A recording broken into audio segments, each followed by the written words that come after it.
Bonjour à toutes et à tous, bienvenue dans cette vidéo tutoriel de modélisation isométrique d'une chambre. Donc dans cette vidéo nous verrons comment modéliser donc une petite chambre comme je l'ai dit, mais en fait je ne reviendrai pas donc sur les bases pour ce qui est de l'apprentissage des bases en fait de Blender. Pour ceux qui n'ont pas encore les bases, vous pourrez vous référer à la vidéo, du moins à la série de tutoriels que j'ai déjà mis en ligne depuis un petit moment. Je mettrai le lien donc dans la description de cette vidéo. Donc sans plus tarder, on va préparer notre scène. Alors ici, on peut se mettre en vue caméra. On passe en mode édition en sélectionnant le cube G en Z1 pour le placer en fait au ras ici de notre scène 3D. Ici, on va ensuite le redimensionner et le faire ici atteindre 4 mètres. Alors je vous montre juste une commande de raccourci pour pouvoir redimensionner de manière alors vous appuyez sur S et hop, vous maintenez CTRL et là quand vous écartez, vous voyez, j'arrive pile.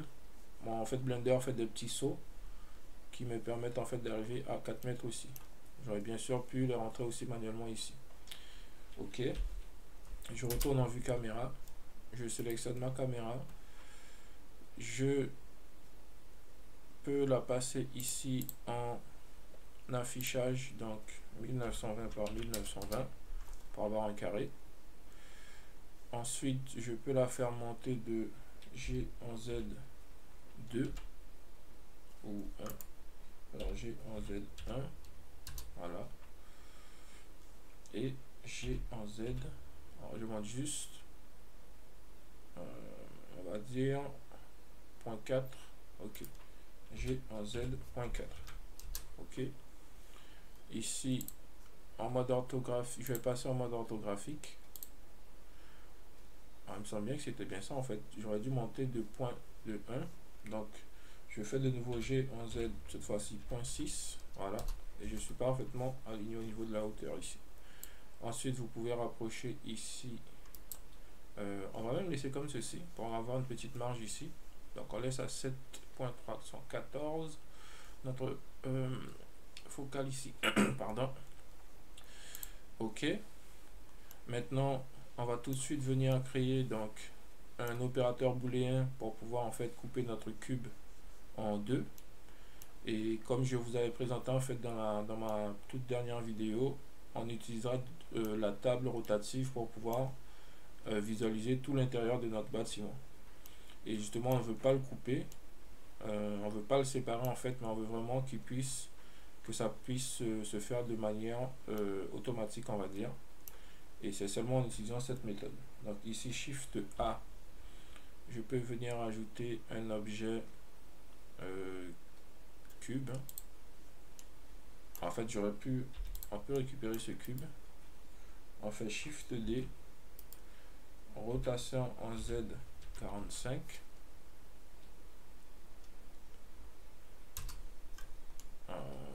ouais, ensuite ici on va faire un scale en Z, on peut faire ici CTRL R, donc une loop cut ici, ensuite on fait CTRL I et on supprime tout ceci. Ce qui nous reste ici, on fait un F, on sélectionne tout et F, et je peux redimensionner comme ceci. Et si je passe en vue dessus, vous pourrez voir qu'il coupe parfaitement ici. D'accord. Ici je regarde ce que ça me donne au niveau de ma dimension. Alors il faut prévoir en fait la rotation ici de mon cube, donc je vérifie juste, hop, rotation en Z, voilà, mon cube est toujours en fait dans cet objet. Alors cet objet je peux le passer ici tout de suite en vue, dans son viewport ici en vue fil de fer. Ensuite je viens lui ajouter du Solidify. Alors je vais lui ajouter le Solidify de telle sorte à ce qu'il puisse passer de ce côté, puisque la vue caméra est juste ici. Hop, donc ça nous donne ça.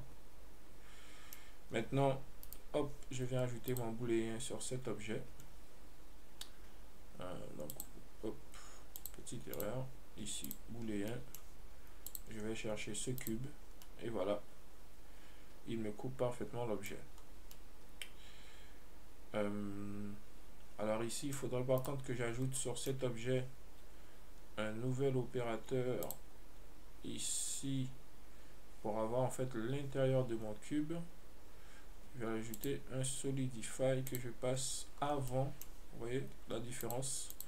Si je passe avant le solidify, hop, je vais gonfler un peu. Voilà, je peux voir ce qui se passe à l'intérieur. Tandis que s'il est en bas, j'ai quelque chose de fermé. Ok? Donc ne vous trompez pas au niveau du sens. Donc je fais ceci. Alors plutôt que d'aller vers l'intérieur, je vais aller vers l'extérieur comme ceci. Hop. Ça me donne ça. Ah, j'ai juste oublié. En fait ici, on peut supprimer la partie haute.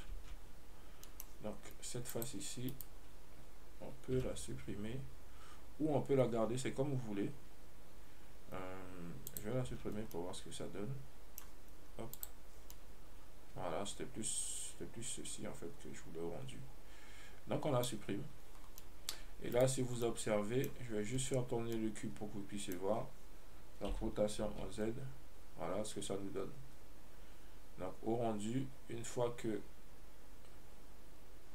hop, rotation en Z, une fois que nos différents accessoires seront visibles dans notre scène, dans notre petite chambre, la rotation se fera comme ceci.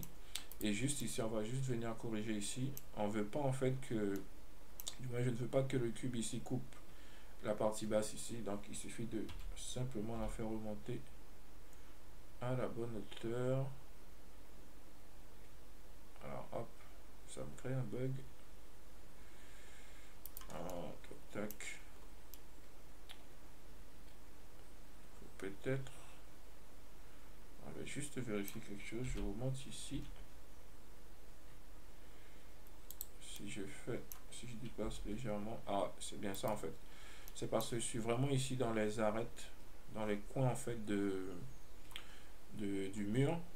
Je suis en fait, la coupe tombe pile sur les vertices ici dans l'angle, c'est pour ça qu'il veut pas effectuer la coupe correctement. Donc en fait, ce que je peux faire ici, je vais redescendre comme ceci pour faire apparaître de nouveau. Je passe en vue de dessus.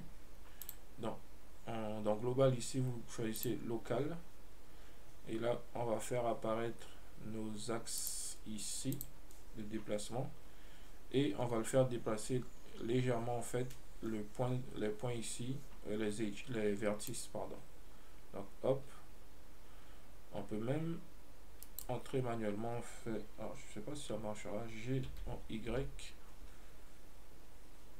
point 1. Alors, 0.01, G en Y.01. Normalement, ça suffira. Et là, si je fais monter, voilà, vous voyez, comme ça ne coupe pas ici. Alors, je vais juste monter G pour avoir.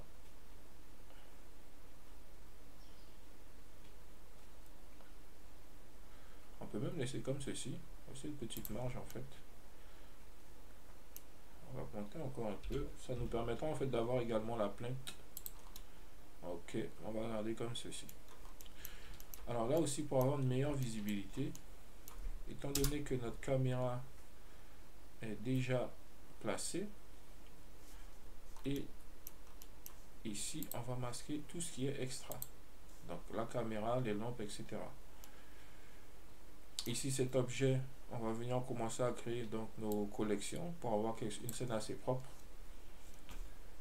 Donc ici on peut nommer cet objet booléen. Cet objet on peut le nommer donc chambre.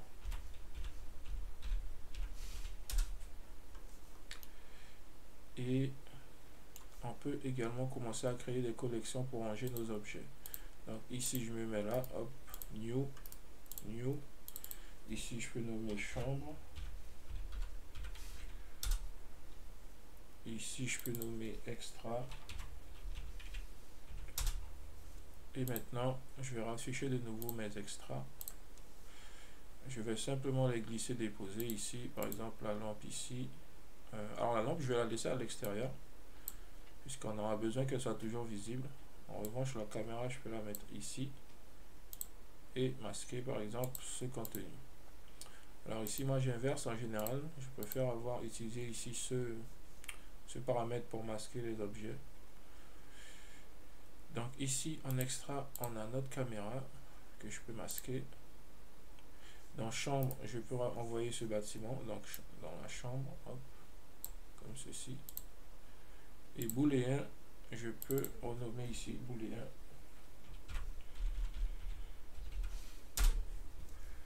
Hop. Alors par contre, si je masque ici, ouais, l'opération reste toujours visible, donc c'est très bien. Ou je peux masquer simplement ici. Ok. On peut aussi les classer. En maintenant, vous pouvez faire remonter par ordre de priorité en fait. Donc ici, chambre, booléen, extra, ok. Donc voilà ce que ça nous donne pour cette partie. Alors ici, je vais juste modifier ici. Je vais passer en mode matcap et venir choisir, modifier un peu l'apparence ici pour avoir quelque chose de beaucoup plus visible. Vous voyez ici, on voit beaucoup mieux les angles. Pour modéliser, c'est vraiment plus intéressant. Si je peux augmenter, hop, pas trop non plus. On va laisser ici comme ceci. Et ok. Alors là, si je sélectionne, si je fais apparaître mon objet, hop, alors juste pour voir en ce moment du caméra.